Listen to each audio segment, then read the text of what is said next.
Oh, man. It's a good look. Coach, just a scouting report on Virginia, what you've seen so far from the Cavs and how different they are from maybe when we were there a couple of years ago. Yeah, I think they're they're installing a different offense, a different defense, a different set of special team schemes that have been successful for a very long time. Several different places when you look at kind of the Rocky Long, Bronco Mendenhall branching of a lot of coaching trees. There's a lot of defense looking at it from an offensive standpoint. A ton of pressures, a bunch of different looks. And so it gives you, there's a big menu that they have and for us to prepare for, which led to some headaches today at practice. From a coverage standpoint, all the things that they do are really good, and they're unique. And then offensively, new scheme, new quarterback. I think the same quarterback that we played against is a backup. I think he's listed as third, if I'm not mistaken. I can't really remember. But big physical offensive linemen, 3 really good tailbacks. One guy they had kind of, I think for them, kind of the equivalent of Charles fumbling. Their guy, fumbled twice, which is very uncharacteristic. They also had a turnover in special teams like that, just as we did, and kind of stubbed their toe at the beginning. But big, physical, yet still very athletic. On special teams plays, excellent. Had a couple chances to get their hands on balls, and then a bunch of unknowns just as far as how the matchup goes. And again, that's kind of why we approach things the way we do. We talk about literally X's and O's and how we're going to line up and how we're going to try to block them, and then just worry about ourselves. Obviously Davis a lot different schematically compared to Virginia with their air raid. How does this challenge compare for Arion Springs, Ugo Amadi, and all the corners going against an offense like Virginia? Yeah, and some big receivers. They've got some big physical guys, some tall guys, some thick guys that can run. And so yeah, I think that I would imagine if I'm sitting in their offices, we're talking about running the football and taking shots, and we have to be prepared for that. And then by the same token, there's the whole air raid. To use your words, the sector of what they've done in the past, and then all the two-back stuff they've done with both kind of a tight end hybrid fullback guy in the backfield that they've done really well for many years. So it's a several-headed monster. Mike, go back. Given that Royce has been hyped up as the bell cow, the guy that everybody sort of gets behind in the rushing game, and I know you preach, you take what the defense gives you. Do you adjust or do anything different for Royce to be that guy in the rushing game, for him to crack through 100, get to 200 yards a game? Do you, after looking at the UC Davis game tape, is there anything you plan on doing differently with Royce or with the running backs in general? No, I mean, I think I heard after the game, which I didn't even realize, he was short of 100 yards for the first time in a long time, and that's unfortunate. But I know that he's not losing sleep about that. And I think when you have 11, I think he had 11 carries, 10 carries.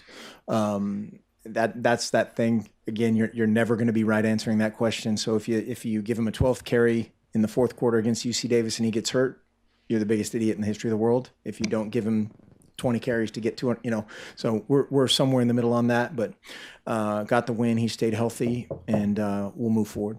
And TBJ was he had a pretty nice day too. Do you still ever?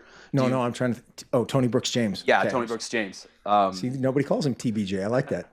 But he had a pretty good game. He broke away for a couple really good runs. That double spin that he had. Do you plan on utilizing him a little more, given that his style is different from Kanai and from Royce? Yeah, Tony, those guys all do have different styles. All three of the kind of the backup tail. We really have 3 backup tailbacks in our mind, because they're all different. They all have their strengths. They all have things that they're working on. Both Kanai, Tony had an exceptional fall camp for him, yeah, again, hopefully he doesn't have to play 20, 30 carries a game. That's not exactly what would be best for him or us. But yes, he's a guy that we count on.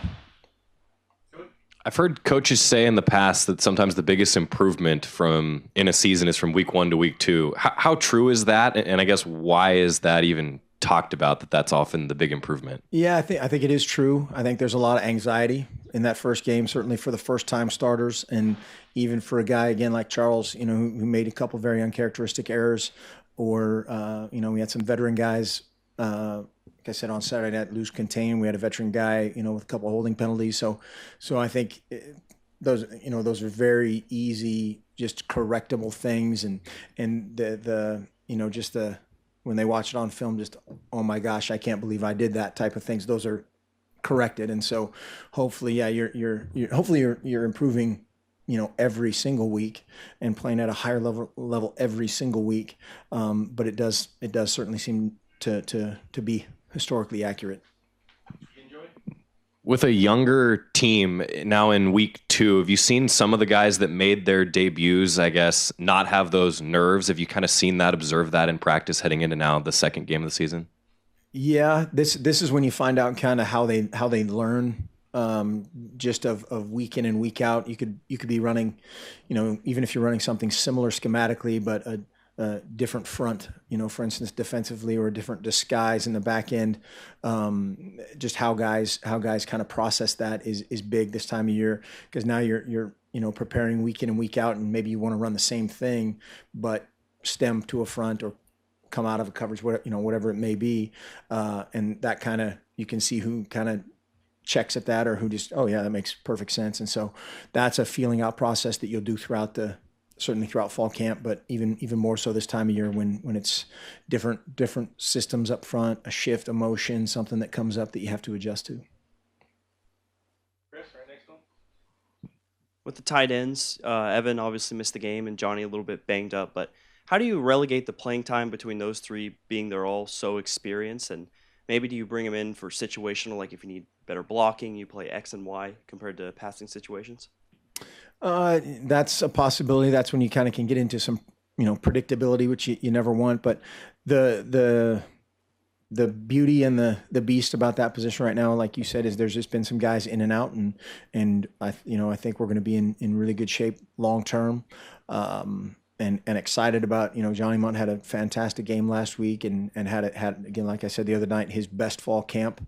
And earned a lot of that and played like it, played with confidence. And so hopefully that will continue, and all the other principles in there will continue to grow and develop as well. Mark, we're so used to the Oregon offense always going fast. Has tempo been more of a primary concern this week? I know it's always dictated on the team that you face and maybe the defense, but is that something that you're showing a bit more, not concern, but more direction to maybe this week? I think yes and no. I mean, I think we ended up doing a few things differently, involving a little bit of motion last week, a little bit of check and protection, which slowed us down a little bit. But yeah, we're headed the right direction that way. I don't think we're not going to go crazy one way or the other this week, but we'll see. Dakota said after the game the other night that he was dwelling on one particular pass, that incompletion to Darren, that was just a little too much on it. And he said that he was thinking about that a lot, and that he was owning up to the lack of tempo at times in the game. What has he shown you, and how has he reacted to game one? He's responded fine. I think that's the biggest thing, is just identifying the issue and then being willing and able to own it and solve it. And that's for everybody, coaches and players included.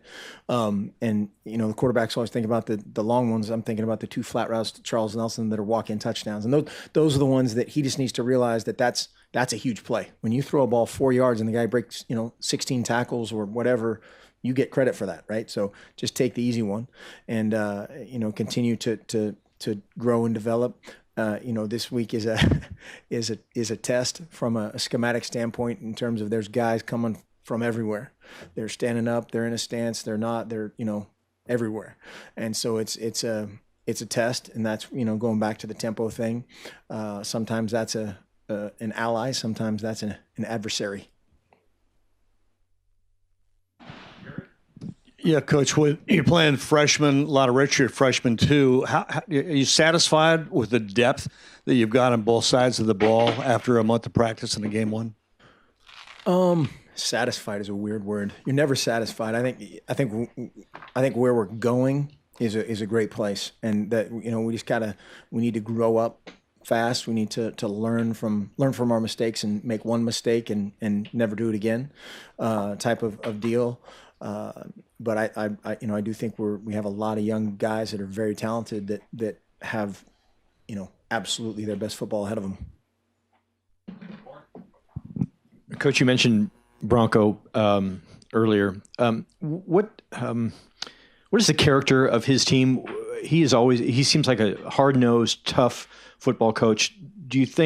Have you seen that his team kind of takes on that characteristic? Is that kind of what Bronco Mendenhall is all about? Sure. Yeah, I would definitely say that very, very passionate, obviously a defensive guy, but that carries over to how you play offense. It carries over how you play special teams. And so absolutely, that's a great characterization. Sort of touching back on the running backs, do you think after what you've seen from week one and through fall camp, is this the deepest group of running backs you've had at Oregon or that you've seen with this school? I wouldn't say that yet. I think we need to produce a little bit more before we start talking too much. I would say they probably have the capability, but we haven't seen, when you put Kenyon Barner and Michael James out there after, LeGarrette Blount, that's a pretty good threesome right there. And then the next year, LaMichael and Kenyon and DeAnthony. So there's not yet. All right. Thanks.